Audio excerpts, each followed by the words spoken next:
Hi అండి. ఈ video కనుక మీకు నచ్చితే సబ్స్క్రైబ్ చేసుకోండి.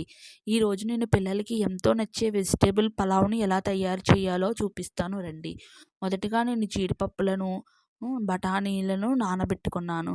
తరువాతగా మన ఇంట్లో ఏవైతే వెజిటేబుల్స్ ఉన్నాయో అవన్నీ తీసుకోవచ్చు. నేనైతే బంగాళదుంప, క్యారెట్టు, క్యాబేజీ, నానబెట్టిన మిల్ మేకర్లు, టమాటా ముక్కలను తీసుకున్నాను.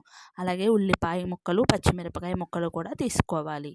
తరువాత స్టవ్ మీద ఒక దాక పెట్టుకొని అందులో కాస్తంత నూనె వేసుకొని 4 బిర్యానీ ఆకులను వేసుకొని కాస్తంత వేగే వరకు వేయించాలి.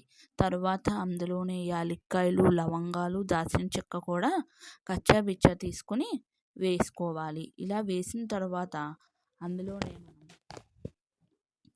ఉల్లిపాయ ముక్కలను, పచ్చిమిరపకాయ ముక్కలను కూడా వేసి బాగా వేయించుకోవాలి. ఇలా వేయించుకున్న వాటిలో మనం ముందుగా తీసుకున్న జీడిపప్పులను, బఠానీలను కూడా తీసుకొని బాగా వేయించుకోవాలి. ఇలా వేయించుకున్న తర్వాత ఒక గుప్పెడు కరివేపాకును కూడా వేసుకొని బాగా వేయించాలి.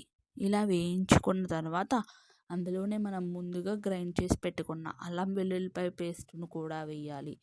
తరువాతే అందులో కాస్తంత పసుపు కూడా వేసి ఇవన్నీ అల్లం వెల్లుల్లిపాయ పేస్టు పచ్చి వాసన పోయే వరకు బాగా వేగనివ్వాలి.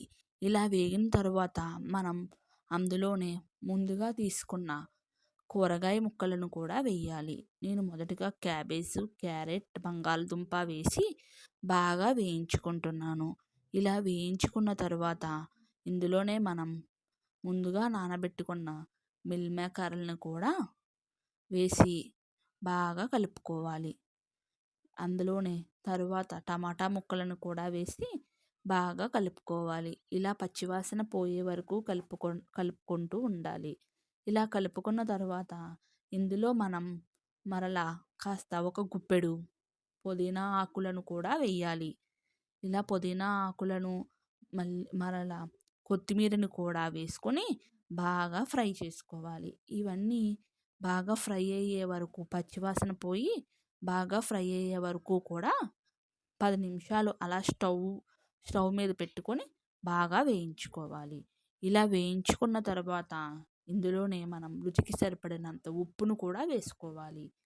ఇలా వేసిన తర్వాత మరలా ఇందులో మనం కాస్తంత కారం 2 స్పూన్ల కారం కూడా వేసుకొని బాగా కలుపుకోవాలి. ఇలా కలుపుకున్న తర్వాత అందులోనే మనం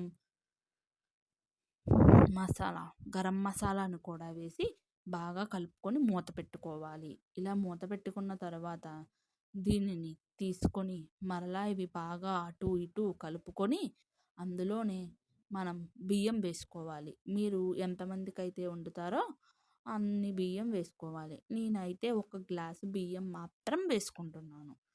మేము మా ఇంటిలో ముగ్గురమే కాబట్టి ఒక గ్లాసు బియ్యం వేసుకొని వండుకుంటున్నాను. ఇలా గ్లాసు బియ్యం కడగకుండా ఏదైతే మనం వేపుకొని పెట్టుకున్నామో ఆ వెజిటేబుల్స్ అన్నిటిలోని ఆ బియ్యాన్ని వేసుకోవాలి. వేసుకొని బాగా కలుపుకోవాలి. ఈ వెజిటేబుల్స్‌కి మసాలా అంతా మనకి బియ్యానికి పట్టే వరకు కలుపుకొని ఒక 10 నిమిషాలు మూత పెట్టుకోవాలి. ఇలా మూత పెట్టుకున్న తర్వాత తీసి అందులోనే మనం వాటర్‌ని యాడ్ చేసుకోవాలి. మనము ఏ గ్లాస్‌తో అయితే బియ్యం తీసుకున్నామో ఆ గ్లాస్తోనే 3 గ్లాసుల వాటర్‌ని కూడా యాడ్ చేసుకోవాలి. ఇప్పుడు ఈ వీడియోలో చూస్తున్నట్టు యాడ్ చేసుకోండి. 3 గ్లాసుల నీళ్ళను కూడా యాడ్ చేసుకున్న తరువాత కాసేపు మూత పెట్టుకోవాలి. ఇలా మూత పెట్టుకొని ఒక 10 నిమిషాలు ఆగాక మూత తీసి చూస్తే ఇలా కుతకుతలాడుతూ ఉడుకుతుంది. అలానే మరలా ఒక 15 నిమిషాల వరకు మూత పెట్టుకోవాలి. ఒకసారి దీనిని తీసుకొని మరలా కలుపుకోవాలి. ఇలా కలుపుకొని మరలా మూత పట్టుకోవాలి. ఒక 10 నిమిషాలు ఆగితే వెజిటేబుల్ పలావ్ రెడీ అయిపోతుందండి. ఈ వీడియో కనుక మీకు నచ్చితే ఒక లైక్ ఇవ్వండి.